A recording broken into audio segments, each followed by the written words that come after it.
Welcome again, and this time we are discussing question 3 of Principles of Management, August 2022. So explain 4 errors that managers might make during decision-making process. 4 errors that managers might make during the decision-making process. The best way to approach this question is to go through this decision-making process, because the errors will just come in from the process itself. So what is the decision-making process? Number 1 is identification. Identify the problem. That is key when we talk about decision-making process. Then do some environmental scanning or research. Let's talk of research. Do some research about the problem. Then once you do some research to gather information, basically, now identify the alternatives or come up with various alternatives. Then analyze these alternatives. Analyze the alternatives, the pros and the cons, advantages and disadvantages, the benefits, and then choose the best choose the best alternative, the ones that has so many pros. Then of course implement and check the progress. This is evaluation, if it's actually working well, if the decision is actually working well or not. So that is the process of decision making. Now, if somebody asks you, I explain 4 errors that managers might make during decision making, I can see the errors are here. Number 1, wrong identification of the problem. Number 2, lack of research on the problem area, so that you are not even informed on the various alternatives that from which you can basically pick the best option. So if you do scanty research, then that becomes a problem, because it becomes one of the key things that you can make, Then analyze alternative.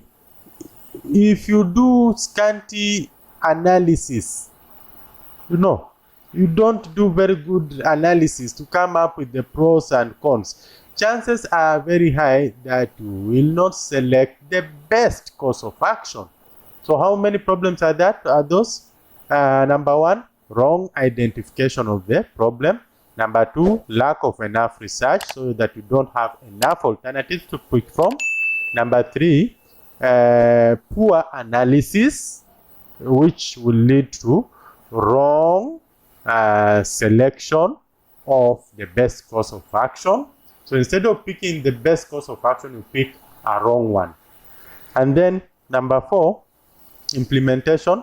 We can talk of now here we can talk of either poor planning on how to implement the decision, or especially it's poor planning, because if you don't have the resources to implement the decision, then that problem must have come from poor planning. So poor planning on how to implement the decision that you have so far selected. And then of course, lack of monitoring for corrective measures.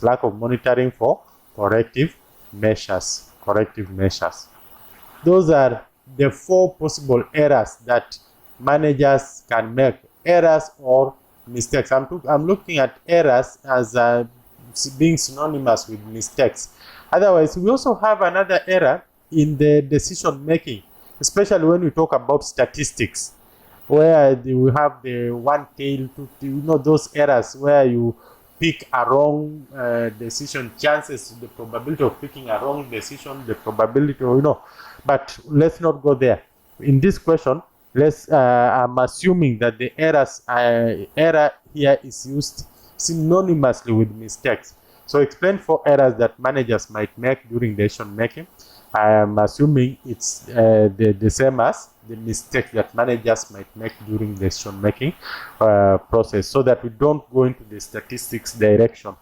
Let's stay here, and these are the possible errors that we can have, or possible mistakes that we can have. Wrong identification of the problem, lack of enough research leading to not exhausting the possible alternatives, then selection of the few alternatives or the wrong course of action because of the few alternatives, and then lack of planning on how to implement the decision, and then poor monitoring of the decision. Then we go to the next one. Assess 4 merits of an effective control system in an organization. Merits of an effective control system in an organization. Now, an effective control system, again, I will go to the process. I'm trying to go to the back so that we can see where you can get these points. The process of control is come up with the standards, the expected results. That's why it's called Siamese twin to planning. So this is basically planning. Then come up with the actual results. Then get the gap between the actual and the standard. Then, of course, come up with the corrective. This is the gap or the deviation. Then come up with the corrective measures. This, in a nutshell, is what we refer to as control function of management. This is what control is all about. So when somebody asks you to assess the merits of an effective control system in an organization, number one is that effective control system in an organization helps you achieve the goals of the organization, because planning is about the goals and controlling helps you stick to the plan. So it is a recipe or an ingredient that will help you reach your goal so easily, because it checks, it monitors your progress and takes you back to the intended goals. That is something that is a plus to the organization. So it helps you achieve your goals. It helps you correct deviations well in advance. Helps you correct deviations well in advance. It helps you use minimal resources.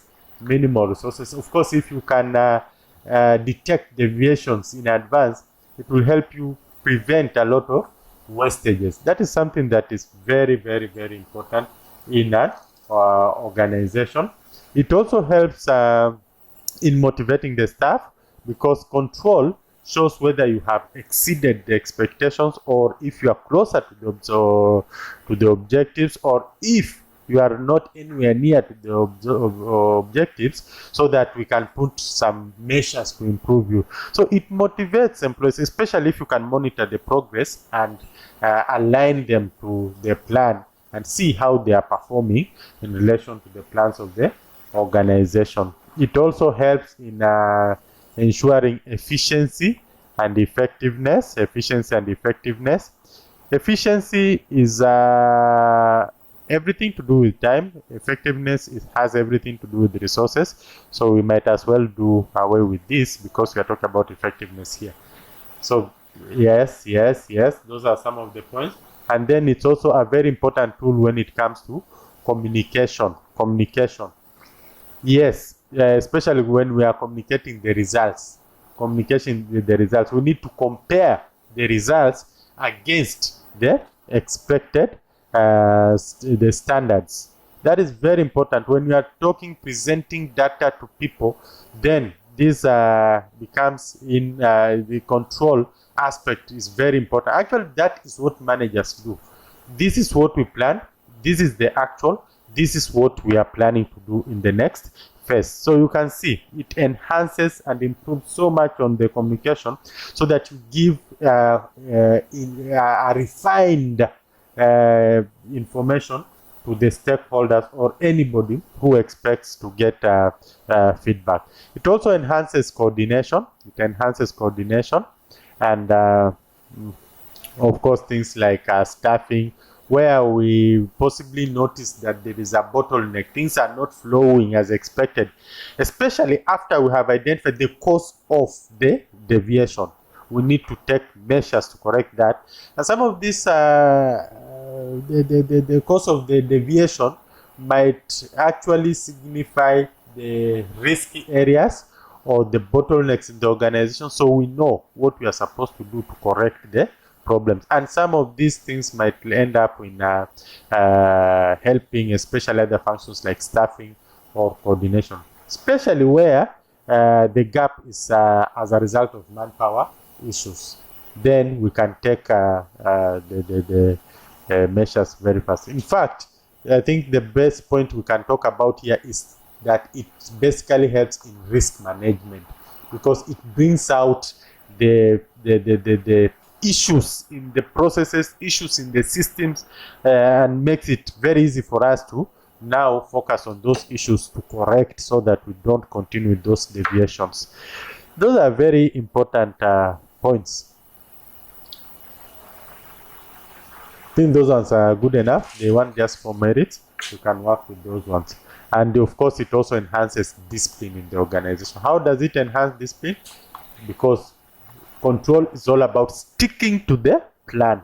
And anytime we deviate, we are taken back to the plan. So you can see that we need, it basically reminds us to be disciplined and stick to what we had, our plan, to stick to our planned course of action. Then let's look at C. Using relevant examples, discuss 4 reasons why an organization might conduct a medical examination as part of the recruitment process. Now, this question is a bit tricky. Medical examination. Remember, there's something about discrimination, and that is very pronounced, especially to people with some conditions. So as much as we conduct medical examination during the recruitment process, the reason is not necessarily to discriminate against some of the employees, but actually it's supposed to be for the good of the organization and the employee. So let's look at some of the reasons why organizations might want to conduct a medical examination. Number 1, to protect the employee. We don't want to engage somebody to do a certain piece of work which he can't do. For example, if you have poor eyesight and we are taking you to a practical job that you have to do things, very risky job, then chances are that we are exposing you to danger. So for the sake of not exposing you to danger, for the sake of protecting the employee, a medical examination becomes very important. Number 2, compliance. Compliance. Remember, this employee is coming to work with others. It's coming to work with others. So we'll also want to protect others from other health hazards, especially things that are, like the time when we were talking about COVID-19. Not for the aim of discriminating you, but so that you may not mix with others and then infect them with some of these, like say COVID-19, which is, say things like tuberculosis. It might be for the general whole of protecting the population, so that if you have a certain disease, a certain, you can be treated and then join the rest. That makes a lot of sense as opposed to just discrimination. Then it also helps to reduce, the liability of the organization, especially when we talk about some of these things like, the insurance costs, And something that is very important here, for insurance, there is a principle that is called the principle of utmost good faith. That if the insurance company is insuring you against a certain risk, then you must disclose all the information. And so going to do a medical checkup helps you also to know some of the things that you didn't know about yourself, and that puts you in a better place for the insurance company to compensate you should there be a case that needs compensation. So that is something that is very important. Reduces liability to the organization, especially when we talk about insurance and some of the principles like principles of Ubermae Fidei, that is the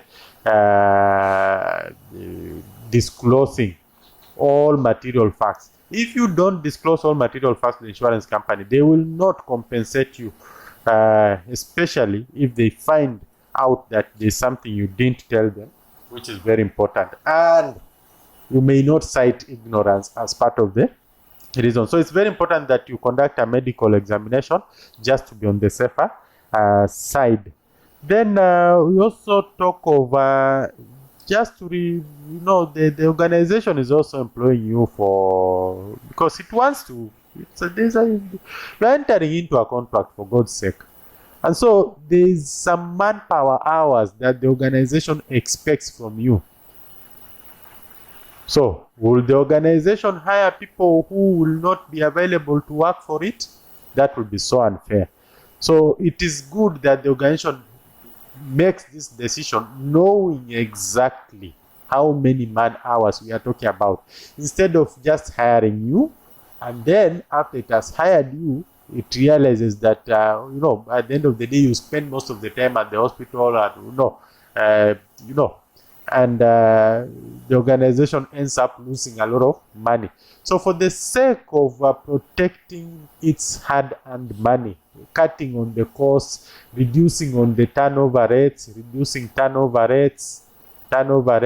it is important and prudent that they conduct these medical examinations before you can be absorbed into the organization. So here we've said that it's a contract, and it involves manpower hours, so it only makes a lot of sense that the organization enters into a contract knowing very well your availability to serve the job. Otherwise, it might be employing somebody who may never basically deliver anything to the organization, and that will mean losses to the organization. So, and this is also very important, so that the organization, sometimes some of these employees, when they leave the organization, they say that it's the organization that has, they have acquired some condition because of the organization. So it's very important that for record purposes, that you have a medical examination to show the condition that this person joined the organization and the condition that the person left the organization, so that we avoid some of these legal suits that may come in later, especially when the employee, when you separate with the employee, and some of these employees will go when very angry, wanting to hit back. So if you have records, how they joined the organization, how they left the organization, that can go a long way in supporting the organization in terms of legal suits in the courts of law. And we can go on and on and on and on, but let's work with these points. There's also another one here. To make a decision on whether they can safely perform a job. Yeah, whether they can make a decision on decision making on whether they can safely perform the job or something. All those are points. Just pick any 4 points. Yeah, 4 reasons. So thank you. Let's meet in the next question.